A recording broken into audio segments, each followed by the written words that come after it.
Deadpool 2 parts యొక్క recap video and Deadpool and Wolverine film చూసే ముందు మీరు తెలుసుకోవాల్సింది ఆ ఫ్రాంచైజ్ హిస్టరీ గురించి వీడియోస్ ఆల్రెడీ మన ఛానల్లోని డెడ్పూల్ అండ్ వోల్వరిన్ ప్లేలిస్ట్లో పెట్టడం జరిగింది. నిన్న రివ్యూ కూడా పెట్టడం జరిగింది. పోతే ఇవాళ సినిమా చూసేసిన తర్వాత డైరెక్ట్గా స్పాయిలర్స్ ఎండింగ్ గురించి మాత్రమే కాదు, ఫిలిం వరల్డ్ వైడ్గా డే 1 బాక్స్ ఆఫీస్ ఎంత ఓపెన్ చేసింది, ఎంత కలెక్ట్ చేస్తే బాక్స్ ఆఫీస్ దగ్గర హిట్ అవుతుంది, బడ్జెట్ ఎంత పెట్టారనేది క్లారిటీగా తెలుసుకుందాం. సో చాలా మంది ఫిలిం చూడని వాళ్ళు ఉంటారు, స్టిల్ వీకెండ్కి వెళ్దాం అనుకునే వాళ్ళు. సో వాళ్ళకైతే స్టార్టింగ్ వరకు నేను స్పాయిలర్స్ ఎక్కడ కూడా చెప్పను, బట్ మీరు కామెంట్ సెక్షన్ ఓపెన్ చేయకూడదు, ఎందుకంటే చాలా మంది డౌట్స్ అడుగుతుంటారు స్పాయిలర్స్. సో అప్పుడు మీకు సినిమా స్పాయిల్ అయిపోతుంది. కాబట్టి మీరు బాక్స్ ఆఫీస్ గురించి చూడడానికి వచ్చిన వాళ్ళు అయితే స్టార్టింగ్ వరకు చూసేసి కొంతవరకు నేను చెప్తాను స్పాయిలర్ వార్నింగ్, అక్కడ నుండి వీడియోని ఆపేయండి. ఫిల్మ్లో ఎండ్ క్రెడిట్స్ ఉంది, దానికి మీనింగ్ ఏమైనా ఉందా, దాంతోపాటు ఎండింగ్ సీన్కి ఫ్యూచర్ ఫిల్మ్స్కి కనెక్షన్ ఏమైనా ఉందా అనే డౌట్స్ గురించి కూడా క్లారిటీ ఇస్తాను అనమాట. పోతే ఫిలిం యొక్క బడ్జెట్ విషయానికి వస్తే రీసెంట్ టైమ్స్లో ఎంసీయూ ఫిల్మ్స్ అంటే మినిమం 200 మిలియన్స్ దాటి బడ్జెట్ లేకపోతే కుదరదు.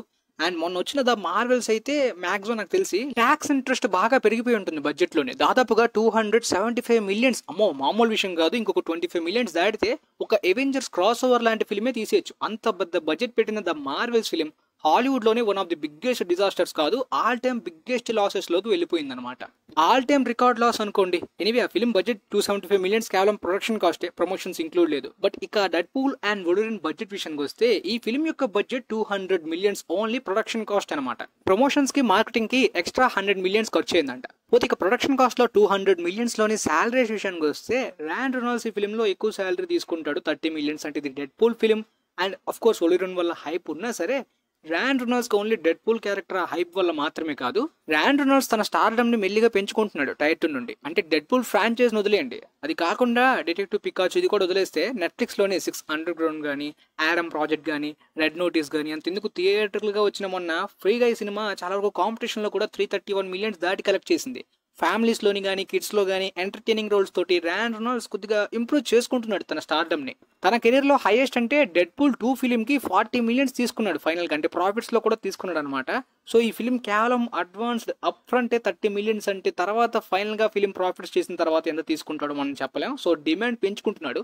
ముఖ్యంగా డెడ్పూల్ ఫ్రాంచైజ్ అనేది బెనిఫిట్. ఆ ఫ్రాంచైజ్ లాటరీ వదిలేసినా సరే ఓన్ గా పెంచుకోవడానికి అదర్ ప్రాజెక్ట్స్ ద్వారా కూడా క్రౌడ్ పుల్లింగ్ ట్రై చేస్తున్నాడు అనమాట డిఫరెంట్ రోల్స్ తో. ఇక హ్యూగ్ జాక్మన్ అయితే ఈ ఫిలిం గురించి 20 మిలియన్స్ మాత్రమే తీసుకున్నారు, ఎందుకంటే హ్యూగ్ జాక్మన్ ఫామ్ అయిపోయింది, ప్రెసెంట్ ఏజ్ అయిపోయింది. అంటే అఫ్ కోర్స్ నేను వోల్వరిన్ కి పెద్ద ఫ్యాన్ అయినప్పటికీ కూడా ఇప్పుడు డిమాండ్ అయితే హ్యూగ్ జాక్మన్ మార్కెట్ అంత లేదు.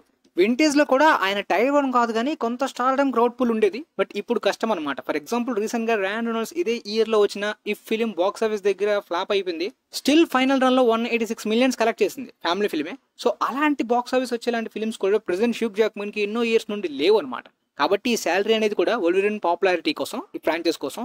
వీళ్ళిద్దరు కాకుండా రిమైనింగ్ సినిమాలు ఎవరికి కూడా 1 మిలియన్ దాటి కూడా శాలరీస్ అంత పెద్దగా ఇవ్వలే, ఎందుకంటే క్యామియోస్ ఉంటాయి కదా, ఒక్కొక్కరికి సర్దడానికి అలా బడ్జెట్ ఎక్కడికో వెళ్ళిపోద్ది అనమాట. ఇలాంటి ఫ్రాంచైజ్ ఫిల్మ్స్ లో స్టార్టింగ్ శాలరీస్ చాలా తక్కువ ఇస్తారు, తర్వాత వాళ్ళ డిమాండ్ పెరిగింది అనుకోండి, ఆ సీక్వెల్ 3 తీయాలంటే నేను ఉంటేనే అవుద్ది కాబట్టి నాకు అప్పుడు శాలరీ ఎక్కువ అని చెప్పి యాక్టర్ డిమాండ్ చేయగలుగుతాడు. బట్ అది ఒక ఫ్రాంచైజ్ వరకు మాత్రమే.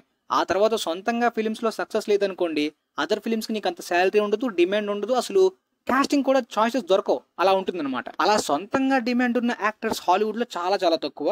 వాళ్ళ గురించి మీకు చెప్తూ ఉంటాను, బట్ ప్రతిసారి కొత్త వాళ్ళు వస్తుంటారు కదా, వాళ్ళకి కూడా అర్థం కావడానికి, హాలీవుడ్ మార్కెటింగ్ బాక్స్ ఆఫీస్ మీద ఐడియా రావడానికి Tom cruise, Dwayne Johnson, DiCaprio, will Smith, Brad Pitt and ఒకప్పుడు జానీ డెప్ వీళ్ళకి ఉంటుందన్నమాట. వాళ్ళు ఎలాంటి జానర్స్ చేసినా క్రౌడ్ పుల్ చేయగలుగుతారు కాబట్టి లో బడ్జెట్ ఫిల్మ్స్ అయినా, విఎఫ్ఎక్స్, పాన్ వరల్డ్ డబ్బింగ్ లేవు, పెద్ద పెద్ద బడ్జెట్స్ లేకపోయినా వాళ్ళ శాలరీ హెవీగా ఉంటుంది.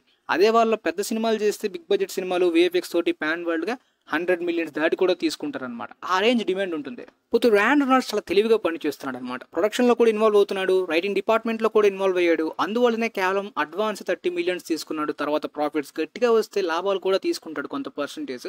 అంటే కొంతమంది స్టార్స్ లైక్ టామ్ క్రూజ్ లాంటి వాళ్ళు అయితే అప్ ఫ్రంట్ 30 మిలియన్స్ తీసుకుంటే సినిమాలో 10% కలెక్షన్స్ ఆయనకి ఇచ్చేయాలి. అంటే సినిమా 1 బిలియన్ కలెక్ట్ చేస్తే 100 మిలియన్స్ ఇచ్చేయాలి, ముందు తీసుకున్న 30 మిలియన్స్ కూడా ఆయనకి బోనస్ అనమాట. ఒకవేళ సినిమా ఫ్లాప్ అయితే ఎంత వస్తే అంతే తీసుకోవాలి కాబట్టి సమ్ టైమ్స్ 11 and 12% కూడా తీసుకుంటారు కూడా. ప్రెసెంట్ డైరెక్టర్స్ లో ఈ బిగ్ డిమాండ్ క్రిస్టోఫర్ నోలన్ గారికి ఉంది, గట్టిగా తీసుకుంటారు ఆయన. పోతే ఇక Deadpool and Wolverine film only domestic గా ఎంత ఎక్కువ కలెక్ట్ చేస్తే అంత అనమాట. అంటే ఓన్ రిలీజ్ ఉంటుంది ప్రపంచవ్యాప్తంగా, కాకపోతే ఈ ఫిలిం 650 మిలియన్స్ దాటి కలెక్ట్ చేస్తేనే సేఫ్ జోన్ లోకి వెళ్తుంది అనమాట. కారణం ఏంటంటే బడ్జెట్ 200 మిలియన్స్, ప్రమోషన్స్ కి ఎక్స్ట్రా 300 మిలియన్స్. తర్వాత సినిమాకి ఎంత ప్రాఫిట్స్ వచ్చాయి, ఇంటర్నేషనల్ గా ట్యాక్స్ ఎంత కట్టింది, డొమెస్టిక్ గా ఎంత కట్టింది, ప్రతిదీ కూడా నేను బాక్స్ ఆఫీస్ ఎపిసోడ్స్ లో అలా కవర్ చేస్తాను అనమాట ఫైనల్ రన్ వరకు. కేవలం Thursday night domestic previous north అమెరికాలోనే 38 మిలియన్స్ కలెక్ట్ చేసింది. One of the record. R-rated అయితే ఆల్ టైమ్ రికార్డు. ఇక ఓపెనింగ్ వీకెండ్ చూసుకుంటే డెడ్పూల్ 132 మిలియన్స్ ఓపెనింగ్ వీకెండ్ లో కలెక్ట్ చేసింది. R-rated లో అప్పుడు ఫస్ట్ పార్ట్ అయినా. సెకండ్ పార్ట్ 137 మిలియన్స్ ఓపెన్ చేసింది ఓపెనింగ్ వీకెండ్ లో. సో ఆ విధంగా చూసుకుంటే డెడ్పూల్ థర్డ్ పార్ట్ లోనే 160 మిలియన్స్ నార్మల్ గా ఓపెన్ చేసేస్తుంది ఎలా అయినా. బట్ ఈ వోల్వరిన్ క్రాస్ ఓవర్ ఇప్పుడు MCUతో రావడంతో ఈ సినిమా ఖచ్చితంగా 170, 180 కాదు, డైరెక్ట్ గా 200 మిలియన్స్ ని కూడా ఓపెనింగ్ వీకెండ్ లో డొమెస్టిక్ గా అంటే నార్త్ అమెరికాలో మాత్రమే టచ్ చేసే పాసిబిలిటీస్ ఉన్నాయి. ప్రెజెంట్ ప్రొజెక్షన్స్ ప్రకారం ఓపెనింగ్ వీకెండ్ 190 నుండి 200 మిలియన్స్ దగ్గర వరకు పెడుతున్నారు అనమాట. సో మండే మనకి ఓపెనింగ్ వీకెండ్ ఎంత వచ్చిందో డొమెస్టిక్ గా తెలిసిపోద్ది. R-rated గా 200 మిలియన్స్ కొట్టడం అంటే పెద్ద విషయమే. ఇక వరల్డ్ వైడ్ గా అయితే మాత్రం 400 మిలియన్స్ దాటుతుంది అనమాట ఓపెనింగ్ వీకెండ్. 450 మిలియన్స్ వరకు లోపు. 450 మిలియన్ నెంబర్ ని కూడా క్రాస్ చేస్తే మల్టీవర్స్ ఆఫ్ మ్యాడ్నెస్ కన్నా గ్లోబల్ వీకెండ్ పెద్దగా పెట్టినట్టు. దాని ద్వారా ఈ ఫిల్మ్ కి 1 బిలియన్ పాసిబిలిటీస్ చాలా ఎక్కువగా ఉన్నాయి. మార్వెల్ ఫిల్మ్స్ కి ఓపెనింగ్స్ ఫ్రంట్ లోడెడ్ అనమాట. లాంగ్ రన్ చాలా ఇంపార్టెంట్ ఎలా ఉంటుందో చూద్దాం. But cinema score, audience score అయితే పర్లేదు, ఎంటర్టైనింగ్ గా ఈ సినిమాకి మంచి రెస్పాన్సే. Negative response multiverse of madness range లో లేదు. పోతే ఇక ఫైనల్ రన్ లో ఎంత వరకు ఆ ఇంపాక్ట్ ఉంటుందో చూద్దాం. డే 1 ముగిసేసరికి ఈ ఫిలిం ప్రపంచవ్యాప్తంగా 103.3 మిలియన్స్ కలెక్ట్ చేసింది అనమాట. అలోన్ గా ఇండియాలోని 21 crore నెట్ ని దాటింది. 25.5 crore గ్రాస్ ని కలెక్ట్ చేసింది. ఇది ఇండియాలో R-rated కి రికార్డ్ అని చెప్పుకోవాలి. But multiverse of madness range లో ఓపెన్ చేస్తుంది అనుకున్నాను కానీ అంత ఓపెన్ చేయలేదు. ఎనీవే ఇది గుడ్ ఓపెనింగ్సే. ఈ ఇయర్ బిగ్గెస్ట్ హాలీవుడ్ నార్త్ అమెరికాలో మాత్రమే ఓపెనింగ్స్ అనమాట ఇవి. మరి డెడ్పూల్ అండ్ వోల్వరిన్ ఎంత కలెక్ట్ చేసింది? ఇంత ఇంపాక్ట్ ఉన్నా కూడా ట్విస్టర్స్ హోల్డ్ అయితే నార్త్ అమెరికాలో సూపర్ గా ఉంది. అది మండే హాలీవుడ్ బాక్స్ ఆఫీస్ లో మాట్లాడుకుందాం. సో ఇక్కడతో మీకు బడ్జెట్, శాలరీ మొత్తం అంటే box office projections, break even target ప్రతి ఒక్కటి క్లారిటీ వచ్చేసింది. ఇక స్పాయిలర్స్ అనమాట. మీరు సినిమా చూడకపోతే ఈ వీడియో ఇక్కడ ఆపేసి సినిమా చూసిన తర్వాత కంటిన్యూ చేయండి. సినిమా యొక్క ఎండింగ్ గురించి, ఫ్యూచర్ గురించి మాట్లాడబోతున్నాం. ఇక మూవీ యొక్క క్లైమాక్స్ లోని పారాడాక్స్ టైమ్ రిపర్ ని క్రియేట్ చేస్తాడు కదా, ఆ విషయం కసాండ్రా నోవాకి తెలిసిన తర్వాత తను బయటకు వస్తుంది అనమాట.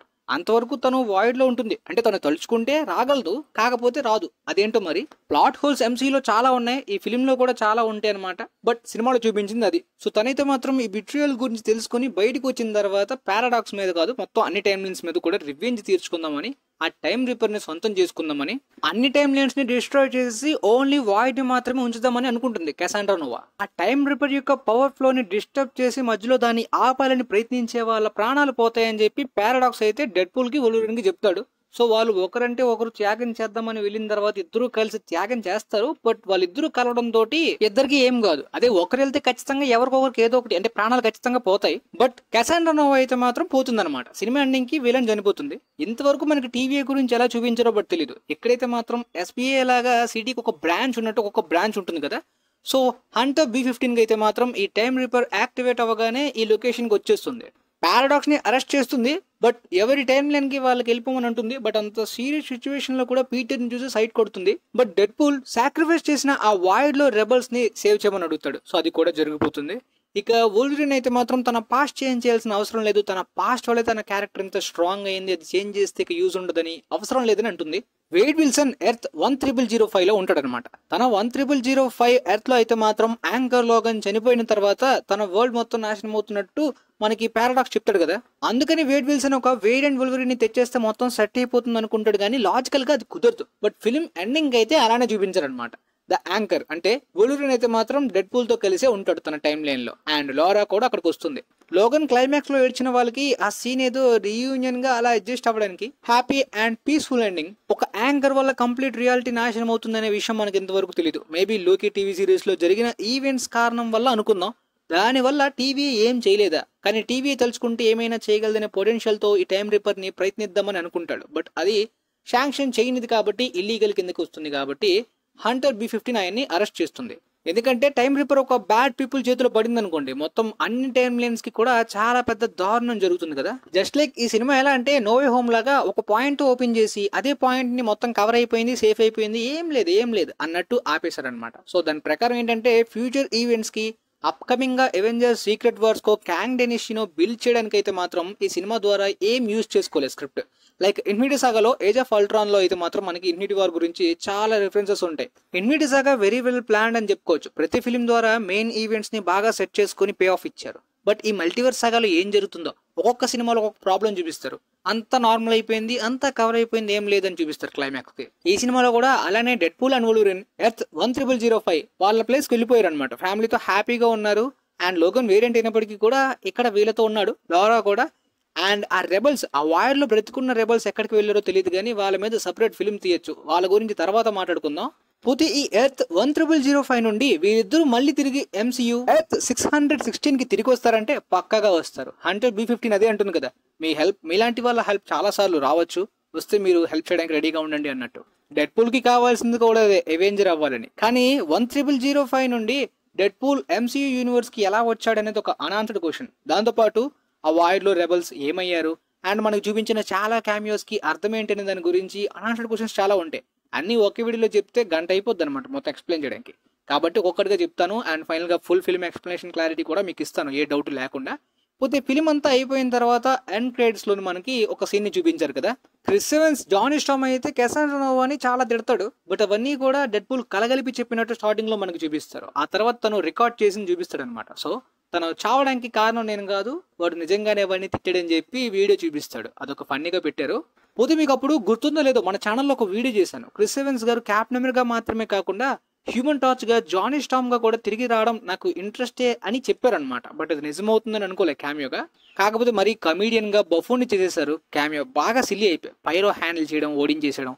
దాంతోపాటు మనం చూసింది చిన్నప్పుడు ఫెంటాస్టిక్ 4లో చూసిన ఆ సేమ్ క్యారెక్టర్ అయినా మల్టీవర్స్ ఏదో కెలికి ఇప్పుడు వేరియంట్ గా ఇక్కడికి వచ్చాడా.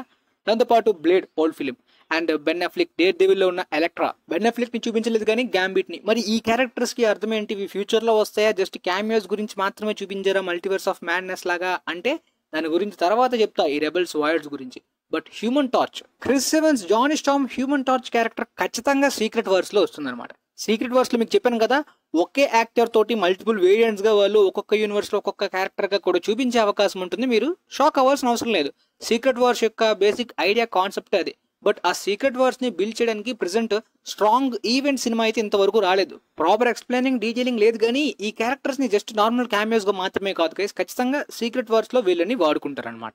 ప్రెసెంట్ అయితే క్యారెక్టర్ చనిపోయింది గైస్, కాకపోతే ఇదేలాగా ఇంకొక వేరియంట్ ని కూడా చూపించే అవకాశం చాలా వరకు ఉంది. ఇప్పటిదాకా ఎన్నో మల్టీవర్స్ ప్రాబ్లమ్స్ చూపించినా సరే TVA వేరియంట్స్ ద్వారా చాలా క్యారెక్టర్స్, చాలా యాక్టర్స్ ని చనిపోయిన వాళ్ళు కూడా వస్తారు. షాక్ అవ్వకర్లే సీక్రెట్ వార్స్ కి.